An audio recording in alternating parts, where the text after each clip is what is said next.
All right. With that, we're going to bring in Mike from Manufactured, interviewing Greg from Dude Wipes. While we heard a lot about the order to fulfillment process, I think we'll hear a little bit more on that side of operations. But I think here we'll go a little bit more to the supply chain side and how to procure these products and make sure that they're being that inventory is being organized on time. Mike, Greg, good to have you. I'm going to let you guys take it away. Mike, you're muted. Maybe connected to the wrong microphone. Greg, how are you doing? Good, man. Thanks for having me today. Yeah, good to be here. Mike, yeah, hit the settings button and check which audio mic you're connected to. I know Hello? you switched. Can you hear me Yeah, now? there you are. All right. Good Awesome. to go. Forgot to click a button. My bad. Derek, thanks No. so much for having us. Really appreciate it. Thanks for Pipe 17 for having us. Definitely everyone should be following Derek on LinkedIn. He posts a lot of great, helpful content as well as Pipe 17. So really appreciate you all having both Greg and I here. Thank you so much. All right, fine. I'll plug the newsletter down in the comments. Thanks so much, guys. Yeah, there we go. Plug it. Plug it. Honestly, Pipe 17 has amazing summits, amazing conferences, and amazing dinners and what have you. So follow along them. They do an incredible job bringing the entire e-commerce community together, which I know that's why we're here, right? Yeah. Hey, you got to plug your coffee breaks as well. Make sure to tell people about it. Sure. But anyway, Derek, thanks so much for having us. Greg, thanks so much for being here. Dude Wipes, remarkable brand. We're obviously going to get into it. Real quick, so I'm Mike. I'm the community manager here at Manufactured. I'll be telling you more about Manufactured after our conversation with Greg, but real quick, what we do is that we're the inventory success platform for consumer and B2B companies. We help SMBs manufacturing with their manufacturing, financing. We have our own debt facility and also distributing their products to additional channels.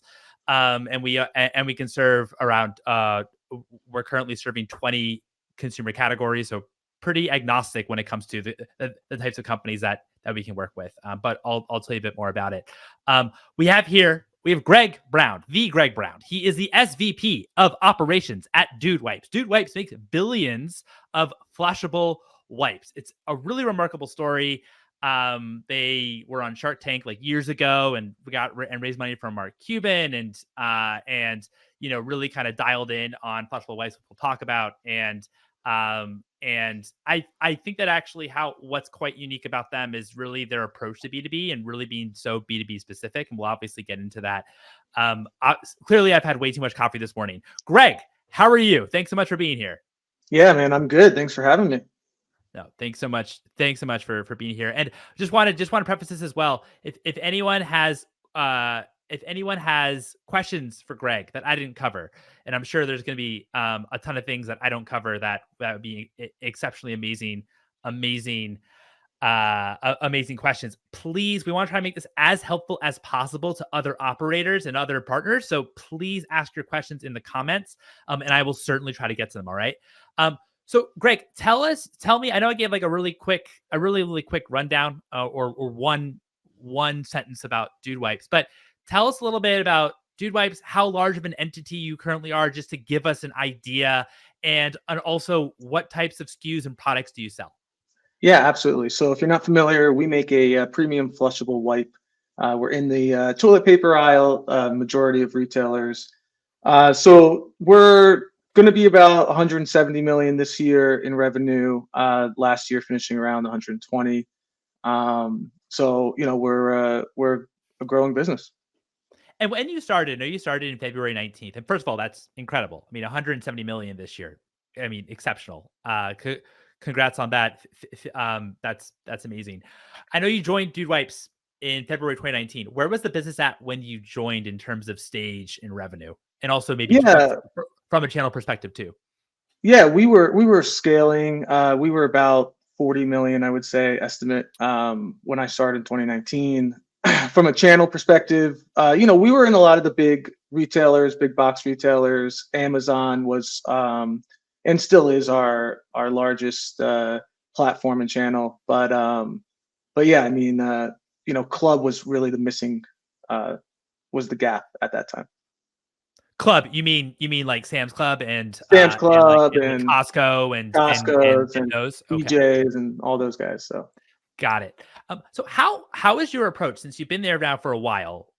3 years, I think, with a brand, especially one that's high growth. It seems like a long time. It probably seems like 10 years, I'd imagine. But how do you think, in terms of how you're growing, especially when you grew, I think, from like what 40 million to 170 now? How do you think about growing, setting up your operations team and growing that team? Yeah, absolutely. So we try to be technology first. We have a pretty lean team. We're about 4 people right now, be 5 here by the end of the year on the operational side. And then we have a 3-person planning team between supply and demand. So, it's pretty lean for our size of business. So as we've grown, we've been focusing on retail and ecom to us is in support of that in-store purchase and that retail experience. So, we've been we do have a network with 3PLs and 3PL logistics partners and warehousing. So, and that's kind of been our strategy over the course of the last 3 years. So more so, like, from what I'm seeing, obviously, I mean, I'd imagine with a 5-person operations team, you don't self-manufacture. That's you, and also as well, you don't like self-fulfill. You have fulfillment partners from that end. Can you talk me a little bit about, from the supply chain side of it too, how you kind of leverage or use technology in order so that you actually don't have to hire so many Yeah. people in order to actually run it? Yeah, absolutely. So we definitely, we're looking at automating clicks and just time, right? Time back to the business is a big measurement that we're looking at from optimizing operations and making decisions. And technology projects can be expensive, feel big to implement, but we find great value in making those investments rather than just throwing people at problems. We want to hire people to keep moving the business forward as needed. We're not scared to hire people, but we rather, if we can solve a problem via process or automation via technology, I mean, we're gonna explore that route first. So what I would say, what is that kind of, can you talk to me a little bit specifically about Yeah, what that actually means when it comes to, first looking at maybe technology before, like absolutely. So expanding yeah, so it means getting with. So one, it means understanding your process, and even if it's going to change, which in a growing company like we've had, right, processes evolve, right?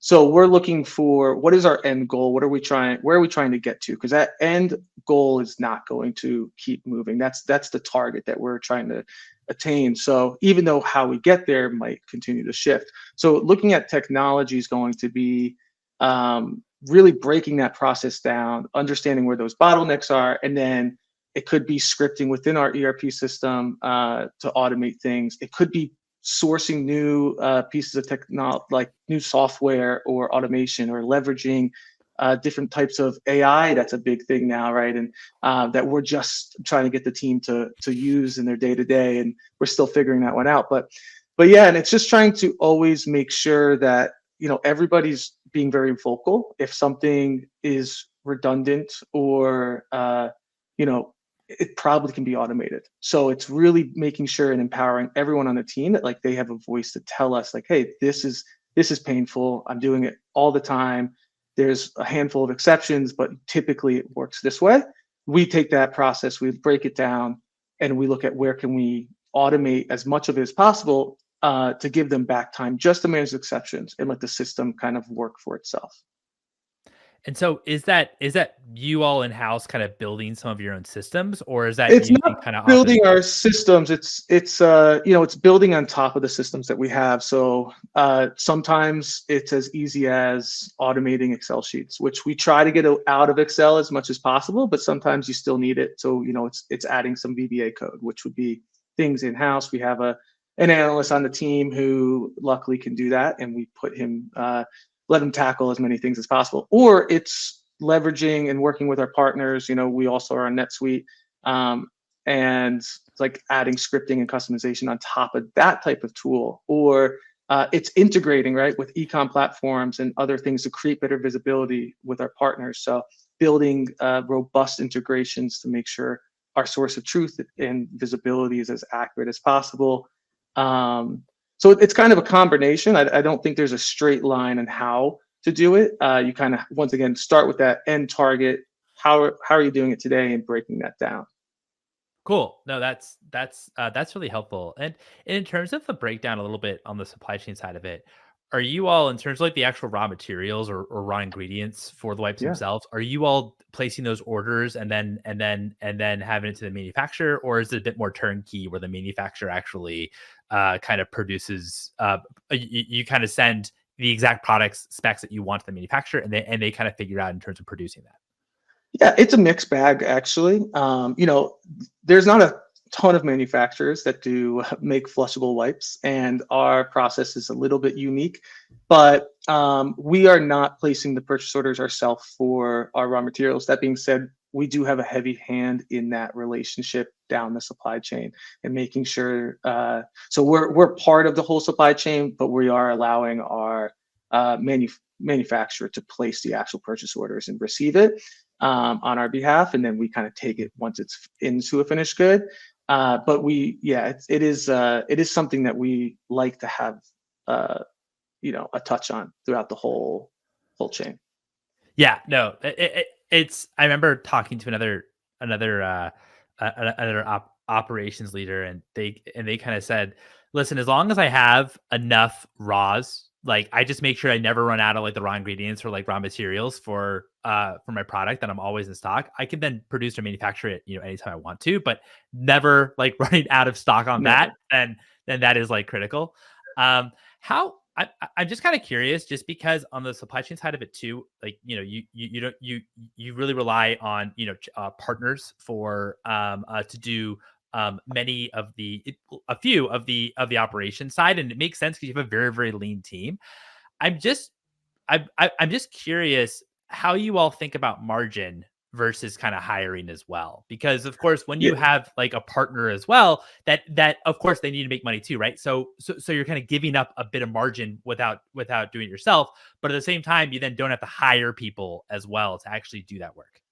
yeah, no, absolutely. So I mean, I look at the P&L every week. I'm always looking at that and our margin, and it's a balancing act. It's I can't give you necessarily a straight answer on it, but we look at right now during our growth, right? It's all about executing. It's executing for our retailers and for our end consumers, and if that means that we have to spend a little bit more to execute at a high degree, because maybe our core competency isn't warehousing, Mhm. then we're going to do that. And as the business matures and grows, we'll continue to reevaluate and maybe shift things more in house to kind of get a few extra margin points on below the line. But right now it's really our focus is growing the brand, executing for our customers, both our retail customers and our end consumer customers, and giving them the best experience, which we feel we can best deliver via using some of these third parties. Yeah, this probably sounds dumb because I know that this is kind of the point of maybe most businesses, but it seems like the kind of takeaway from you is, in terms of Dude Wipe's priority, it's really driving that volume and driving just volume of your products being sold, which I think that also that kind of lends in, and I want to get to it too, a bit about your strategy when it comes to e-commerce, because you don't actually have like a B2C D2C e-commerce business. It's all B2B. Can you discuss a bit more about that strategy and about being primarily B2B e-commerce, and as well as how your approach to your retail partners? Yeah, absolutely. So, our product is like 99% water. It's a heavy product to ship. And Mm. it's our price point per pack is $3.99. So it's an inefficient product to ship as well. So that kind of drove us into this direction of how can we still be as many places, because you want to be where the end consumer is, right? So obviously there's a lot of great e-com partners out there. So we lean in on those other platforms, allowing them to fulfill for us. From an Amazon perspective, it's Amazon vendor for us, or for Walmart, we have a heavy presence on Walmart's ecom platform as well, and by leaning in, and then other retailers as well. I mean, we lean in on all their platforms and allow and try to enable their omni-channel to take hold, and they're already closer to the customers than we are, so that fulfillment piece is a little easier, as well as, for us, a lot of times we're a part of somebody's larger cart, right? That $3.99 pack that you're buying is going to be one item in a much larger cart, so it just makes sense for us to be more on their site, available through them, and part of their omni-channel than trying to create our own robust fulfillment and have to logistically try to be as close to all the customers as possible. And when you started in February 2019, and that makes sense too, because if it is like a very heavy product, pertaining, the basket size, or it's only $3.99 in terms of a product, it's not like a super expensive product. Does it make sense then to do kind of single order shipping for, and kind of that kind of, and you all doing the last fulfillment from it? So makes sense in terms of driving volume to your retail wholesale partners, and actually really having it as a as much more of a wholesale business. So that's awesome. And on our shop, we do have a Shopify site that is direct to consumer. But if you go onto ours, you'll see these big buttons that say buy on Amazon, buy on Walmart, buy on Target, and actually that all also helps our strategy only more, because we're driving off-site traffic directly to our page on their platform, which is helping our ranking on their platform. So even though we're marketing and people are looking up Dude Wipes and they're going to the product page, they're then clicking these buttons to buy on Amazon, and that's offsite traffic getting right to our page on Amazon, and helping our ranking within the Amazon machine. So no, totally. And then you don't have to spend as much money on ads, right? And To then you don't have actually, to spend as much money on those, on Walmart.com and on Amazon. And so at the same time, and this is more of a marketing, thing, I think that the power of, why I think brands maybe navigate towards,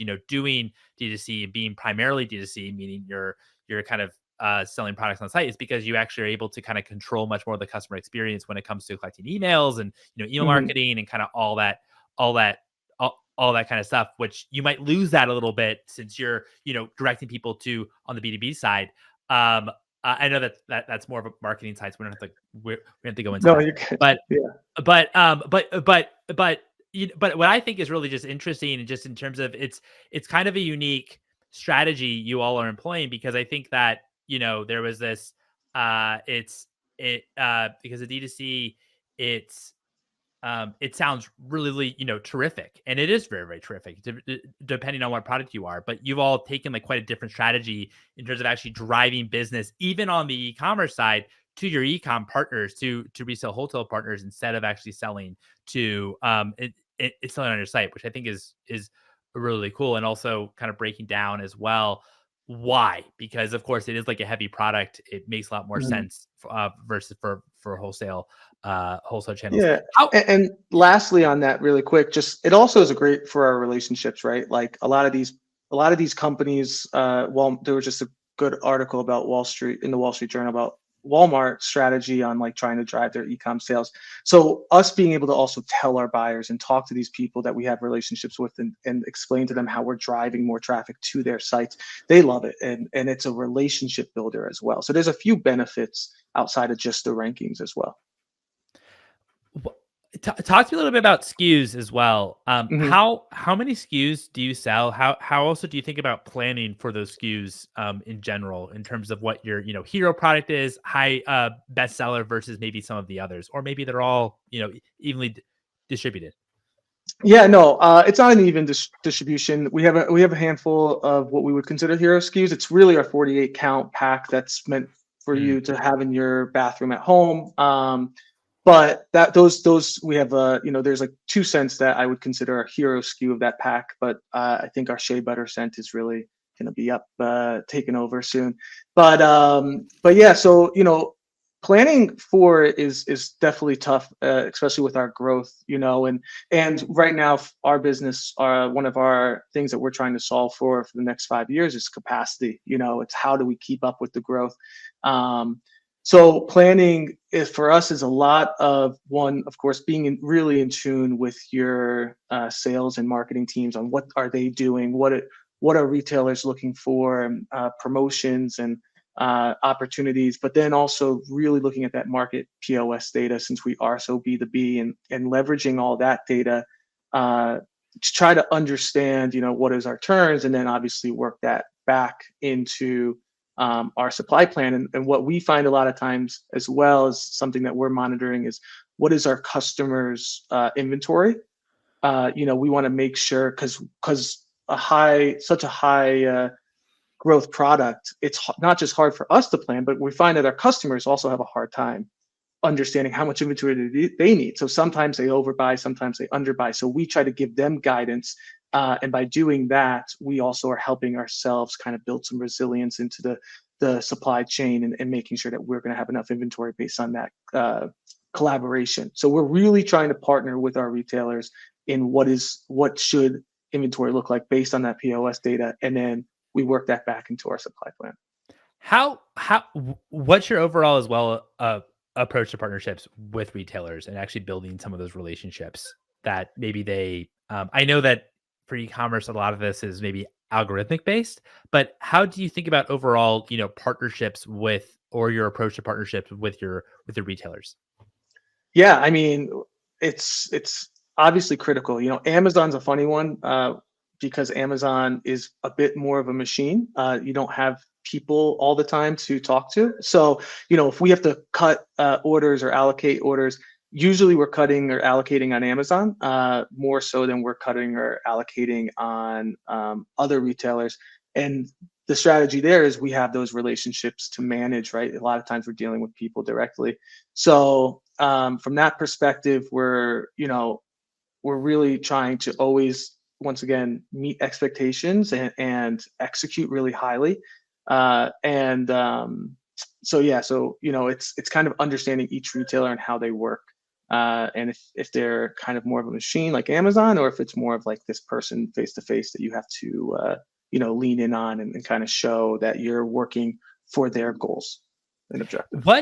What from a channel perspective too, what are you really excited about? Because I know you have very big growth ambitions over the next 5-10 years throughout your life, your company's journey. But when you think about growth, what do you think about the retailers, whether it's a new retailer or it's a retailer that you're not in, that you would like to be in, or a set of retailers that you would like to be in, or if it's, hey, we're already in this retailer, we're doing really well, but we think that actually this is a real opportunity here to even drive much more volume with them, or just new sales channel altogether. Yeah, absolutely. I mean, well, new sales channel side, it's TikTok Shop, right? I mean, I think we're really excited about TikTok. We're excited about where it's going. It probably is also right now our biggest struggle, because I think TikTok is still trying to figure it out themselves a little bit. They're changing it from some fulfillment strategies, and and they're playing with different things, turning on free shipping over $20, turning it off, and once again, with our price point, that all has big impacts on us. But TikTok is our one of the channels that I think we're most excited about, just because Dude Wipes, we do have a fun brand, and we have this creator platform, this ad creator platform. We are an open ad creator, if you're familiar with TikTok and how it works. So we have over 4,000 creators who are trying to take advantage of what we're offering on the back end, and it's just it's really exciting. We see it being a really big potential channel for us, but once again, TikTok's changing their strategy almost every week right now. They're trying things themselves. They're trying to figure out what this looks like. So we have to be really flexible in leveraging and working with them on what their objectives. And then from like more your traditional retailer side, it's really focusing on club. We're not full store yet in Costco, so it's really aiming on Costco. But and then it's also expanding where we show up. So from an Amazon perspective, in the toilet wet wipe, flushable toilet paper, we are the #1 brand on Amazon in that. But in, how can we, in just traditional bath tissue, how do we continue to move up the ranking? I think, it changes all the time, but I think when I last looked a week ago, we were #3 in traditional toilet paper. So, it's how do we continue to do that, and how does our strategy of driving people to these web pages and doing all these things continue to help elevate us in the channels that we're in? Well, I know that you have to get. I know that you definitely need to get to you definitely need to get to #2 in Yes, traditional toilet. we, But we love being #2. yeah, love being #2. My final question to you, Greg, just because we also have a podcast that manufactured, and we always ask we always as our closing question. I think it's a fun question to kind of think about. What would you value more, $100 of COGS, $100 of Dude Wipes COGS, or $100 cash? Yeah, definitely $100 COGS. I mean, we'll always look for $100 COGS over anything else. So Awesome, Greg. Thank you so much. Really appreciate this. absolutely, thank you for having me. Awesome. Thank you guys both. Really, really great stuff from you, Greg. We have to ask because we can see somebody hanging out in the background there, kind of a sleepy head behind you. What's your dog's name? Yeah, Ella. Yeah, she's been very good on the on this. I'm glad she was able to stay quiet. So Yeah, my dog would be barking, running around, trying to get up in my yeah, chair. yeah. The other one's outside because you just never know. So Awesome. And then kind of related question, James asks, is Dude Wipes thinking of venturing into pet wipes? But more seriously, men is only 50% of the category, right? So what about the rest of the market or other types of markets with your product? yeah, we actually see our user base based on some studies. It's about 50-50 at the moment, which is pretty surprising. I know, but from the the dog wipe thing, there's no plans at the moment. But Dude Wipes are meant to break apart as they are flushable, so probably not the best for your pet's paws. They might break apart on you, but yeah. So no, our strategy is just continue to be true to who we are, and like we defined a dude as anybody can be a dude. It's just a mindset. It's a good person. You don't have to be a guy to be a dude. So we all go to the bathroom. Awesome. All right.